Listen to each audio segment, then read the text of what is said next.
بسم اللہ الرحمن الرحیم۔ خواتین و حضرات السلام علیکم۔ آپ جیسا کہ جانتے ہیں ابھی اناؤنسمنٹ ہوئی اور ہمارے آج کے سیشن کا موضوع اسلام میں حدیث کا مقام ہے۔ اس سلسلے میں آپ کے ذہن میں یہ بات ہوگی کہ عام طور سے ہمیں یہ معلوم ہے کہ نبی صلی اللہ علیہ وسلم کے قول، فعل اور تصویب کو حدیث کہا جاتا ہے، اور حدیث کی تفہیم میں عام طور سے دیکھنے میں آیا کہ دو ایکسٹریمز ہیں جو وجود میں آئی ہیں۔ ایک طرف وہ گروہ ہے کہ جو حدیث کو قرآن مجید سے بھی زیادہ ایلیویٹ کر دیتا ہے اور یہ دعویٰ کرتا ہے اور یہ کہتا ہے کہ قرآن مجید کو سمجھنے کے لیے حدیث کی ضرورت ہے۔ دوسری طرف وہ گروہ ہے کہ جو حدیث کا بالکل انکار کر دیتا ہے، جس کے نتیجے میں حدیث کی کوئی حیثیت باقی نہیں رہتی اور وہ پھر قرآن مجید ہی پر اپنے علم کا اور اپنے اسلام کی ڈیریویشن کا انحصار کرتے ہیں۔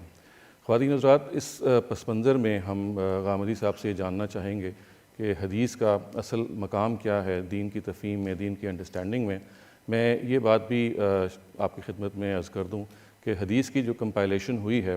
اس کے پیچھے ایک بہت غیر معمولی ایفرٹ ہمارے محدثین کا رہا ہے، اور ایک ایسی سائنس انہوں نے وجود پذیر کی ہے کہ جس کے بارے میں بلا طور پہ وہ فخر کر سکتے ہیں۔ وہ ایک ایکسٹرا آرڈنری اچیومنٹ ہے۔ وہ پائنیئرز ہیں سائنس کے۔ اردو میں ہم اس سائنس کو کہتے ہیں اسماء و رجال کا علم، اور انگریزی میں science of biography of narrators, جس میں محدثین نے نبی صلی اللہ علیہ وسلم سے منسوب جن لوگوں نے جو گفتگویں کیں، جو باتیں کیں، جو رپورٹس کیں، ان کے حالات کو جانا، پرکھا اور درج کیا، اور یہ بتایا کہ ان میں سے کون سچے لوگ ہیں، کون جھوٹے لوگ ہیں امکانی حد تک۔ اور پھر اسی ڈیٹا کی بنیاد پہ بعد کے محدثین نے وہ احادیث کو کمپائل کیا، وہ معیارات بنائے جن پہ جج کر کے آپ نے مختلف جو مجموعے آپ دیکھتے ہیں، امام بخاری ہیں، امام مسلم ہیں، سیاستہ کے دیگر مصنفین ہیں، اور اس کے علاوہ بہت سارے اور مجموعے بھی ہیں جو منظر عام پہ آ چکے ہیں۔ اس پس منظر میں آپ یہ بجا طور پہ دیکھ سکتے ہیں کہ حدیث کی کمپائلیشن میں جو کردار ادا کیا گیا وہ بہرحال ایک ہیومن انڈیور تھا، انسانی کوشش تھی، اور اس انسانی کوشش کو امکانی حد تک پرفیکٹ کرنے کی بہت کوشش کی گئی، لیکن انسانی کوشش ہونے کے ناطے ظاہر ہے کہ اس میں کوئی نہ کوئی سقم رہ سکتا ہے۔ اسی کے پیش نظر میں اس سوال سے آغاز کروں گا کہ حدیث کا صحیح مقام دین میں کیا ہے، اور بالخصوص اس پس منظر میں کہ کیا حدیث کی روشنی میں قرآن کو سمجھا جائے گا یا قرآن کو حدیث کی روشنی میں سمجھا جائے گا، اور کیا حدیث انڈسپینسیبل ہے دین کی تفہیم کے لیے یا یہ ایک ہیلپفل سورس ہے۔ الحمدللہ رب العالمین والصلاة والسلام علی محمد الامین، فاعوذ باللہ من الشیطان الرجیم، بسم اللہ الرحمن الرحیم۔ خواتین و حضرات، ہم جس کو اسلام کہتے ہیں، اللہ کا دین کہتے ہیں، اس کی تاریخ یہ ہے کہ اللہ تعالیٰ نے جب سیدنا آدم علیہ السلام کو پیدا کیا تو تھوڑے ہی عرصے کے بعد ان کو پیغمبری کے منصب پر فائز کر دیا۔ اس کو اللہ تعالیٰ نے اصطفاء کے لفظ سے تعبیر کیا ہے، یعنی اپنے لیے خاص کر لیا، اپنا پیغام اگلی نسلوں کو پہنچانے کے لیے منتخب کر لیا۔ اسی دن سے اسلام کی ابتدا ہو گئی۔ قرآن مجید ہمیں یہ بتاتا ہے کہ اللہ کا دین اسلام یہ محمد الرسول اللہ صلی اللہ علیہ وسلم سے شروع نہیں ہوا، وہ اس کے آخری پیغمبر ہے۔ اس کی ابتدا آدم علیہ السلام ہی سے ہو گئی تھی۔ اس کے بعد اللہ کے سب پیغمبر، وہ ابراہیم علیہ السلام ہوں، وہ موسیٰ علیہ السلام ہوں، وہ عیسیٰ علیہ السلام ہوں، سب یہی دین لے کر آئے، اسی کی انہوں نے دعوت دی، اسی کا پیغام انسانیت تک پہنچایا، یہاں تک کہ پھر محمد الرسول اللہ صلی اللہ علیہ وسلم پر نبیوں کا یہ سلسلہ ختم کر دیا گیا، اور خاتم النبیین کی حیثیت سے آپ نے اس دین کی دعوت بھی لوگوں تک پہنچا دی، اللہ کی کتاب قرآن مجید بھی پہنچا دی، پیغمبروں کی سنت کا ابلاغ بھی کر دیا۔ اب جب ہم اس دین کو حاصل کرنا چاہتے ہیں، اس دین کا علم حاصل کرنا چاہتے ہیں، تو اس کو دو جگہ میں دیکھتے ہیں۔ ایک اللہ کی کتاب قرآن مجید۔ قرآن مجید اسی سلسلے کی کتاب ہے جس سلسلے میں تورات نازل ہوئی وہ بھی اس وقت موجود ہے، زبور نازل ہوئی وہ بھی آپ بائبل کے مجموعے میں دیکھ سکتے ہیں، انجیل نازل ہوئی وہ اگرچہ ترتیب نہیں پا سکی لیکن اس کو بھی آپ غیر مرتب صورتی میں صحیح پڑھ سکتے ہیں۔ انبیاء علیہم السلام پر کچھ اور صحیفے بھی نازل کیے گئے، چھوٹے چھوٹے رسالے، وہ بھی اس وقت موجود ہیں، ان کو آپ پڑھ سکتے ہیں، دیکھ سکتے ہیں۔ آخری کتاب کی حیثیت سے قرآن مجید نازل ہوا، اور اب قرآن مجید ہے جو اللہ کی کتاب کے طور پر محمد الرسول اللہ سے ہم کو مل گیا ہے۔ محمد الرسول اللہ صلی اللہ علیہ وسلم نے اس کتاب کو اللہ سے پا کر جبریل امین کے ذریعے سے سن کر لوگوں کے سامنے پڑھا، اس کو یاد کرنے والوں نے یاد کر لیا، لکھنے والوں نے لکھ لیا۔ ان کی تعداد سینکڑوں میں تھی، وہ ہزاروں ہوئے،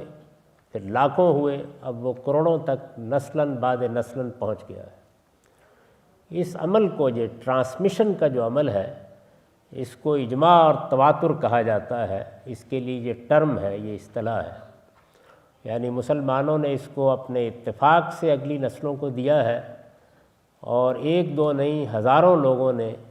اس کو زبانی یا لکھ کر آگے منتقل کیا ہے۔ دوسری چیز جو دین کی حیثیت سے اللہ کے نبیوں سے ہم کو ملی، وہ آدم علیہ السلام سے لے کر محمد الرسول اللہ تک جاری رہنے والی سنت ہے۔ ہمیں چونکہ یہ محمد الرسول اللہ صلی اللہ علیہ وسلم کے ذریعے سے ملی ہے تو اس کو آپ کی سنت بھی کہا جاتا ہے۔ یہ بالکل ایسے ہی ہے کہ جیسے دین کو ملت ابراہیم بھی کہا جاتا ہے، ورنہ یہ سب پیغمبروں کی سنت ہے۔ رسالت مآب صلی اللہ علیہ وسلم سے پہلے جتنے پیغمبر آئے ہیں سب اس پر عمل پیرا تھے، سب 5 وقت نماز پڑھتے تھے، بالکل اسی طرح جیسے ہم پڑھتے ہیں، روزے رکھتے تھے۔ حج و عمرہ کی تاریخ سیدنا ابراہیم علیہ السلام ہی سے شروع ہو گئی تھی۔ اسی طرح کا معاملہ بہت سی دوسری چیزوں کا ہے۔ تو یہ جو سنت ہے، یہ انبیاء علیہم السلام کی سنت کی حیثیت سے پہلے سے موجود تھی۔ رسالت مآب صلی اللہ علیہ وسلم نے جہاں اس کی کوئی بات بھلا دی گئی تھی اسے یاد دلا دیا، کوئی چیز مردہ ہو گئی تھی اس کو زندہ کر دیا، کسی چیز میں خرابی تھی اس کی اصلاح کر دی، اور اگر کوئی اضافہ کرنا تھا تو وہ اضافہ کر دیا، اور کر کے بالکل اسی طرح جیسے قرآن کو مسلمانوں کو دیا اسی طرح یہ سنت بھی آگے منتقل کر دی۔ یعنی آپ نے نماز پڑھی، آپ نے روزے رکھے، آپ نے ہزاروں لوگوں کے ساتھ حج کیا، عمرہ کیا، دوسرے تمام سنن پر عمل کیا، اور صحابہ کرام کی ایک عظیم جماعت نے اس کو اگلی نسلوں کو اسی طریقے سے منتقل کرنا شروع کر دیا۔ تو جس طرح قرآن مجید ہم کو ملا ہے بالکل اسی طریقے سے یہ سنت بھی ہم کو ملی ہے۔ یہ 2 چیزیں ہیں جو ہمارے پورے دین کو بیان کرتی ہیں، یعنی دین جس کو آپ کہتے ہیں اس کا تمام کانٹینٹ، اس کے تمام مشمولات وہ 2 چیزوں میں ہیں۔ ایک اللہ کی کتاب قرآن مجید، دوسرے نبیوں کی یہ سنت جس کو ہم اب رسول اللہ صلی اللہ علیہ وسلم کی سنت کہتے ہیں۔ یہ دونوں چیزیں مل کر دین کو مکمل کر دیتی ہیں، نہ ان میں کسی ایک تنکے کے برابر کسی کمی کی گنجائش ہوتی ہے، نہ کسی زیادتی کی گنجائش ہوتی ہے۔ رسالت مآب صلی اللہ علیہ وسلم یہ دین ہم کو دے کر گئے تھے، اور یہ بغیر کسی اختلاف کے نہایت محفوظ صورت میں اس امت کے پاس موجود ہے۔ اس کے بعد ایک فطری معاملہ ہوا جو دنیا میں ہر بڑی شخصیت کے بارے میں ہوا کرتا ہے، وہ یہ کہ رسالت مآب صلی اللہ علیہ وسلم جب یہ قرآن پڑھ کر سنا رہے تھے، جب یہ سنت جاری کر رہے تھے، تو اس کے ساتھ آپ نے ایک بھرپور زندگی بسر کی، یعنی نبوت کے بعد بھی کم و بیش 23 ساڑھے 23 سال تک آپ لوگوں کے درمیان میں رہے، آپ نے ان کے سوالوں کے جواب دیے، آپ نے مختلف موقعوں پر تقریریں کیں، آپ نے لوگوں کو کسی غلطی پر تنبیہ کی، آپ نے کسی چیز کی وضاحت فرمائی، آپ کے پاس لوگ گئے، انہوں نے آپ کو کوئی عمل کرتے دیکھا، آپ کے سامنے کوئی چیز ہوئی، اس کے بارے میں آپ نے اپنا طرز عمل ظاہر کیا۔ تو یہ سب چیزیں جو لوگ دیکھ رہے تھے، جس طرح سے بڑی شخصیات کے ساتھ معاملہ ہوتا ہے انہوں نے آپ کی زندگی میں بھی ان کو بیان کرنا شروع کر دیا اور آپ کے دنیا سے رخصت ہونے کے بعد بھی بیان کرنا شروع کر دیا۔ یہ بڑی فطری چیز ہے، یعنی اس کے بارے میں دو رائے نہیں ہو سکتی کہ جب کسی بڑی شخصیت سے لوگ ملیں گے تو وہ اسی طریقے سے اگر سوال کیا ہے تو سوال بتائیں گے، جواب بتائیں گے، اگر کوئی بات سنی ہے تو اس کو نقل کریں گے، اگر کچھ کرتے دیکھا ہے تو اس کی تصویر کشی کریں گے۔ محمد الرسول اللہ تو اللہ کے پیغمبر، ایک ایک بات گویا خدا کی بات، گفتہ اللہ بود، تو لوگوں نے اس کو بیان کرنا شروع کر دیا۔ یہ جو نبی صلی اللہ علیہ وسلم کی باتیں ہیں، یعنی آپ یہ کر رہے تھے، آپ یہاں بیٹھے ہوئے تھے، آپ کے ساتھ یہ واقعہ پیش آیا، آپ نے یہ اس طرح سے سفر کیا، آپ نے فلاں سوال کا جواب دیا، اس کو حدیث کہتے ہیں۔ انہوں نے جو سوال کیا ہے وہ یہ ہے، اگر سادہ لفظوں میں بیان کیا جائے آج کی زبان میں تو یہ گویا رسول اللہ صلی اللہ علیہ وسلم کے زمانے کا ہسٹوریکل ریکارڈ ہے، تاریخی ریکارڈ ہے۔ یعنی آپ کا علم، آپ کا عمل، یہ چیزیں جب لوگوں کے سامنے آئیں اور انہوں نے ان کو بیان کیا، ظاہر ہے کہ رسالت پاک صلی اللہ علیہ وسلم پر اس کی کوئی ذمہ داری نہیں عائد کی جا سکتی۔ لوگ دیکھ رہے ہیں، لوگ سن رہے ہیں، لوگوں کو کوئی تجربہ پیش آیا ہے، ایک واقعہ لوگوں کی نگاہ سے گزرا ہے، انہوں نے اس کو بیان کیا۔ مجھے بھی، آپ کو بھی ظاہر ہے کہ اس سے بڑی دولت کیا مل سکتی ہے کہ کچھ لوگ ہمیں آ کر یہ بتائیں کہ ہم نے حضور سے یہ بات پوچھی تھی، ہم آپ کی مجلس میں بیٹھے تھے، آپ کے پاس فلاں لوگ آئے تھے، انہوں نے آپ سے یہ ملاقات کی تھی۔ تو یہ رودات سننا، یہ واقعات سننا، آپ کی باتیں سننا، یہ ہر مسلمان کے لیے ایک بڑی دولت حاصل کرنے کے مترادف بن گیا۔ اور چونکہ اس زمانے میں کوئی باقاعدہ مورخین نہیں تھے کہ جو تاریخ لکھیں اور لوگوں کو اس سے مستغنی کر دیں، تو یہی باتیں تھیں، حدیث عربی زبان میں بات کو کہتے ہیں، یہی باتیں تھیں کہ جو لوگ سنتے تھے، بیان کرتے تھے، آگے سن کے بیان کرتے تھے۔ بعض اوقات پتہ چلتا تھا کہ کوئی آدمی ایسا آ گیا ہے کہ جس نے صحابہ سے کوئی بات سنی ہے یا صحابہ سے سننے والوں سے سنی ہے، تو بڑے بڑے مجمع میں لوگ جمع ہو جاتے اور وہاں نبی صلی اللہ علیہ وسلم کی یہ باتیں ہوتی، بیان کی جاتی۔ تو اس کو جب دیکھا گیا کہ لوگ بیان کر رہے ہیں تو اس کی تحقیق کی ضرورت محسوس کی گئی۔ اس لیے تحقیق کی ضرورت محسوس کی گئی کہ لوگ بیان کر رہے تھے، تو لوگ ہر طرح کے ہوتے ہیں، بعض اوقات بات کو بڑھا بھی دیتے ہیں، بعض اوقات چیز کو ٹھیک طرح سمجھے بغیر بیان کر دیتے ہیں، بعض جگہ اس کے کانٹیکسٹ یا سیاق و سباق کو حذف کر دیتے ہیں، اومٹ کر دیتے ہیں، بیان کر دیتے ہیں۔ تو جب اس طرح کی بہت سی چیزیں سامنے آئیں تو پھر وہ بڑے بڑے اہل علم پیدا ہوئے جن کا ذکر ابھی ڈاکٹر شہزاد صاحب نے کیا ہے، انہوں نے پھر تحقیق کا کام کرنا شروع کیا اور تحقیق کے پھر کچھ پرنسپلز، کچھ اصول بنائے کہ ان کی روشنی میں اس سارے ذخیرے کو، اس ہسٹوریکل ریکارڈ کو دیکھا جائے گا۔ یہ اصول کیا تھے؟ اس میں ایک تو ان لوگوں کا جائزہ لیا گیا جو بات بیان کر رہے تھے، یعنی وہ کون ہیں، ان کا کردار کیا ہے، ان کی سیرت کیا ہے، کوئی جھوٹے لوگ تو نہیں ہیں، ان کے بارے میں، اور یہ ایک دو نہیں ہیں، ہزاروں کی تعداد میں لوگوں کے کردار کی تحقیق جتنی ان کے لیے ممکن ہو سکی تھی انہوں نے کی۔ یہ دیکھا گیا کہ تاریخی لحاظ سے یہ لوگ اگر بات بیان کر رہے ہیں، یہ کہتے ہیں کہ میں نے فلاں سے سنی ہے، وہ کہتے ہیں میں نے فلاں سے سنی ہے، تو یہ ممکن بھی ہے۔ کوئی ایک زمانہ تھا، کوئی ایک شہر تھا، اس کی تحقیق انہوں نے کی، اس کو اتصال کہتے ہیں اصطلاح میں، یہ دیکھا انہوں نے۔ اور تیسری چیز یہ دیکھی کہ جو لوگ بات بیان کر رہے ہیں ان کی ذہنی حالت کیسی ہے، یعنی ان کا حافظہ ٹھیک ہے، وہ کسی ایسی عمر کو تو نہیں پہنچ گئے کہ جہاں آدمی اپنی ہی کہی ہوئی باتیں بھول جاتا ہے یا اس میں اضافے کر دیتا ہے۔ تو گویا سیرت کو بھی دیکھا، کردار کو بھی دیکھا، ان کے تاریخی احوال بھی دیکھے، اور پھر وہ سارا کا سارا مواد بہت اعلیٰ درجے سے بہت چھان پھٹک کر انہوں نے بیان کر دیا۔ مسلمان اگر چاہیں تو اپنے جس علم پر سب سے زیادہ فخر کر سکتے ہیں وہ یہ علم ہے کہ جس میں رسالت مآب صلی اللہ علیہ وسلم سے متعلق اس تاریخی ریکارڈ کو دیکھا گیا ہے اور اس کے پرکھنے کے قاعدے بنائے گئے ہیں اور اس کو بیان کرنے والے افراد کی تحقیق کی گئی ہے۔ تو ایک طرف تو انہوں نے یہ کیا، دوسری جانب انہوں نے یہ اصول بھی بنائے کہ جو ٹیکسٹ ہے، یعنی جو بات بیان کی گئی ہے، بیان کرنے والا جو بھی ہے، اچھا ہے برا ہے، جو بات بیان کی گئی ہے اس کے لیے بھی کوئی کرائٹیرین ہونا چاہیے کہ دیکھا جائے کہ وہ بات قابل قبول بھی ہے یا نہیں۔ تو اس کے لیے جو انہوں نے اصول بنائے وہ بہت سے ہیں، ان کا خلاصہ میں نے 2 نکات میں کیا ہے اپنی کتابوں میں۔ ایک یہ کہ انہوں نے یہ دیکھا کہ کیا جو کچھ بیان کیا جا رہا ہے اس میں کوئی بات قرآن اور سنت کے خلاف تو نہیں ہے، یعنی وہ قرآن اور سنت جس کا میں نے پہلے آپ کو تعارف کرا دیا، اور وہ تعارف اسی لیے کرایا تھا تاکہ آپ یہ معلوم کر سکیں کہ حدیث کا تعلق سنت سے نہیں ہے، سنت اپنی جگہ ایک انڈیپینڈنٹ چیز ہے۔ تو پہلے انہوں نے یہ اصول بنایا کہ کیا یہ جو باتیں بیان کی جا رہی ہیں ان میں کوئی بات قرآن اور سنت کے خلاف تو نہیں ہے، اور دوسرا اصول یہ بنایا کہ علم اور عقل کے مسلمات کے خلاف تو کوئی بات نہیں، یعنی وہ جو باتیں علم اور عقل میں مانی ہوئی ہوتی ہیں ان کے خلاف تو کوئی بات نہیں ہے۔ ان دونوں معیارات پر پرکھنے کے بعد وہ کتابیں وجود میں آئیں جن کو اب آپ بخاری اور مسلم اور ابو داؤد اور اس طرح کے ناموں سے جانتے ہیں۔ یہ انسانوں کا کیا ہوا کام ہے، بڑی دقت نظر سے کیا گیا ہے، اس پر بڑی محنت ہوئی ہے،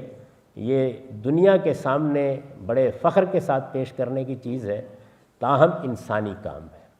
اور تاریخی ریکارڈ ہے۔ اس سے نہ دین کے کانٹینٹ میں کوئی اضافہ ہوتا ہے نہ کوئی کمی ہوتی ہے۔ دین کا پورا کانٹینٹ وہ قرآن اور سنت میں ہے۔ اس میں کیا ہوتا ہے؟ اس میں 3 طرح کی چیزیں ہوتی ہیں۔ اس میں رسالت مآب صلی اللہ علیہ وسلم کی سیرت اور سوانح ہوتی ہے۔ ظاہر ہے کہ اس کے جاننے کا سب سے بڑا ذریعہ یہی ہے۔ لوگ بیان کر رہے ہیں آپ کے واقعات، آپ کہاں سے نکلے، آپ نے ہجرت کیسے کی، بدر کیسے پیش آئی، احد کیسے پیش آئی، تو سیرت اور سوانح۔ دوسرے، آپ نے اللہ تعالیٰ کی کتاب کے بارے میں کوئی وضاحت فرمائی،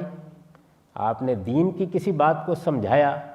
تو دوسری چیز جو اس میں بیان ہوتی ہے وہ تفہیم تبیین ہے، اللہ کے پیغمبر کی طرف سے۔ جیسے قرآن کی ہم تفسیر کرتے ہیں تو ایک عالم کرتا ہے، تو کہاں عالم اور کہاں اللہ کا پیغمبر؟ تو اللہ کے پیغمبر کی طرف سے اگر کسی موقع پر دین کی کوئی بات سمجھائی گئی ہے، وہ دین جو آپ نے قرآن و سنت کی صورت میں دیا ہے، تو وہ اس میں بیان ہو جاتی ہے۔ اس لیے کہ آپ یہ باتیں سمجھاتے بھی تھے، سوالوں کے جواب میں بھی سمجھاتے تھے، اپنے طور پر بھی سمجھاتے تھے، اپنے خطبوں میں بھی اس کی وضاحت کرتے تھے۔ تو سیرت اور سوانح کے بعد دوسری چیز جو اس میں بیان ہوتی ہے وہ رسالت مآب صلی اللہ علیہ وسلم کی تفہیم و تبیین ہے، یعنی آپ نے کوئی بات سمجھائی، لوگوں کو کسی بات کی وضاحت فرمائی، جو دین آپ لے کر آئے تھے اس کے بارے میں کسی سوال کا جواب دیا، یا اس کی کسی بات کا کسی آنے والی صورتحال پر اطلاق کر کے دکھایا، اس کو اپلائی کر کے دکھایا، اجتہاد کر کے دکھایا۔ تو جو کچھ بھی آپ نے اس طرح کے معاملات کیے اس کا پورا ریکارڈ ہم کو اس میں مل جاتا ہے۔ ظاہر ہے کہ یہ بہت بڑی دولت ہے جو کسی بھی پیغمبر کو ماننے والے لوگوں کو مل سکتی ہے۔ اور تیسری چیز، رسول اللہ صلی اللہ علیہ وسلم کا اسوہ حسنہ، یعنی آپ نے جو دین آپ نے دیا اس پر خود کیسے عمل کیا، جو نماز آپ نے سکھائی وہ کس طرح پڑھی، کس خشوع و خضوع کے ساتھ پڑھی، کن مواقع پر پڑھی، روزے رکھنے میں کیا اہتمام کیا، حج کا سفر کس طرح سے کیا، تو آپ کا اسوہ حسنہ اس میں بیان ہوتا ہے۔ یہ 3 چیزیں ہیں کہ جن کے لیے ہم اسی علم کے محتاج ہیں۔ یہ علم ہمارے لیے اس اعتبار سے عظیم دولت ہے کہ ہم ان 3 چیزوں کو، اور ظاہر ہے کہ جس ہستی کو ہم اللہ کا پیغمبر مانتے ہیں اس سے متعلق یہ تینوں چیزیں بہت اہم ہیں۔ جو دین انہوں نے دیا ہے اگر اس کے بارے میں انہوں نے خود کوئی وضاحت فرمائی ہے یا خود کسی چیز کو سمجھایا ہے تو اس سے بڑی دولت کیا ہو سکتی ہے؟ اگر اس پر عمل کی کوئی تصویر ہم کو مل گئی ہے تو اس سے بڑی نعمت کیا ہو سکتی ہے جو ایک مسلمان کو ملے؟ اور پھر آپ کی سیرت، پھر آپ کے زندگی کے حالات، ہم اس ہستی کو اللہ کا پیغمبر مانتے ہیں تو ایک ایک ادا کو جاننے کی کوشش کرتے ہیں۔ تو یہ چیزیں ہیں کہ جو حدیث میں پائی جاتی ہیں۔ اس وجہ سے جو لوگ اس ذخیرے کو اٹھا کر پھینک دینا چاہتے ہیں وہ بھی بڑا ظلم کرتے ہیں، اور جو اس کو قرآن اور سنت کی جگہ رکھنا چاہتے ہیں وہ بھی بڑا ظلم کرتے ہیں۔ یہ در حقیقت رسالت مآب صلی اللہ علیہ وسلم کے علم اور عمل کا ریکارڈ ہے۔ اب جو آخری سوال کا حصہ تھا وہ یہ تھا کہ اس کی کیا اہمیت ہے قرآن سے متعلق، تو میں یہ عرض کرتا ہوں کہ عام طور پر تو یہ کہا جاتا ہے کہ قرآن کو سمجھنے کے لیے اس کی ضرورت ہے، صورتحال اس کے بالکل الٹ ہے، اس کو سمجھنے کے لیے قرآن کی ضرورت ہے۔ یہ قرآن ہی کی روشنی میں سمجھی جا سکتی ہے، قرآن مجید ہی وہ روشنی فراہم کرتا ہے جس کے بعد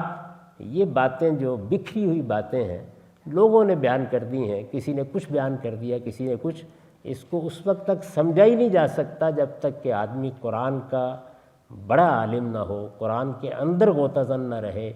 قرآن کو اندر اتر کے نہ سمجھتا ہو، کیونکہ قرآن مجید ہی ہے کہ جو وہ سرا فراہم کرتا ہے جس کے بعد آدمی ان باتوں کی حقیقت بھی جان سکتا ہے۔ تو قرآن مجید کا علم، قرآن مجید کا مطالعہ، قرآن مجید کی روشنی اس سارے تاریخی ریکارڈ کو سمجھنے کے لیے ناگزیر ضرورت ہے۔ یہ مختصر سی چند باتیں ہیں جو میں نے اس سوال کے جواب میں آپ کی خدمت میں عرض کر دی۔ گفتگو میں جس میں آپ نے یہ کہا کہ حدیث اصل میں نبی صلی اللہ علیہ وسلم کے زمانے کا ہسٹوریکل ریکارڈ ہے، ایسا معلوم ہوتا ہے کہ جیسے حدیث کا مقام کچھ کم کر کے بیان کیا گیا ہے۔ اس کی وجہ یہ ہے کہ ہسٹوریکل ریکارڈ جو ہسٹری ہے وہ عام طور سے سند کی بنیاد پہ بیان نہیں کی جاتی، اور وہ ہسٹری جیسے کہ بیان کی جاتی ہے اس طرح کر دی جاتی ہے، جبکہ احادیث جو ہیں جیسے ہم جانتے ہیں کہ وہ اسناد پہ کھڑی ہوئی ہیں، ان کے پیچھے چینز آف نریشن ہیں، جس کے نتیجے میں ایسا محسوس ہوتا ہے کہ وہ بہرحال تاریخ کے بیان سے ایک بہتر بیان ہیں، اگرچہ وہ نبی صلی اللہ علیہ وسلم کے زمانے کی تاریخی کو بیان کر رہے ہیں۔ تو کیوں کر آپ اس کو پھر برابر کی سطح پہ رکھتے ہیں؟ تو تاریخی ریکارڈ کمزور بھی ہوتا ہے، ضعیف بھی ہوتا ہے، مستند بھی ہوتا ہے، بہت آتھینٹک ہے، بہت مستند ہے، اس پر بڑا کام کیا گیا ہے، تو اس سے اس کی نوعیت نہیں تبدیل ہوتی، اس میں کوئی شک ہی نہیں ہے۔ جس طرح کہ میں نے عرض کیا کہ ہمارے علماء نے پہلی 2-3 صدیوں میں اس پر بڑی محنت کی ہے، یعنی آپ اندازہ کیجئے کہ لاکھوں لوگوں کی زندگی کے حالات مرتب کیے ہیں، ان کے کردار کی تحقیق کی ہے، ان کے حافظے کو دیکھا ہے، ان کے تاریخی معاملات دیکھے ہیں۔ کسی آدمی نے اگر نبی صلی اللہ علیہ وسلم کی نسبت سے کوئی چیز بیان کر دی ہے تو انہوں نے بالکل اس کو چھان پھٹک کر رکھ دیا ہے، اس وجہ سے یہ بڑا مستند تاریخی ریکارڈ ہے۔ اس کا یہ مطلب نہیں ہے کہ اس میں غلطیاں نہیں ہوئیں، غلطیاں ہر انسانی کام میں ہوتی ہیں، لیکن یہ بہت مستند تاریخی ریکارڈ ہے، لیکن ہے بہرحال تاریخی ریکارڈ۔ کہ آپ نے جو دین میں حدیث کا مقام بیان کیا، اس کو اگر ہم اس کا تقابل کریں اس مقام سے کہ جو ہمارے اسلاف بیان کرتے ہیں، تو آپ اپنی دانست میں کیا کہیں گے کہ آپ کا اور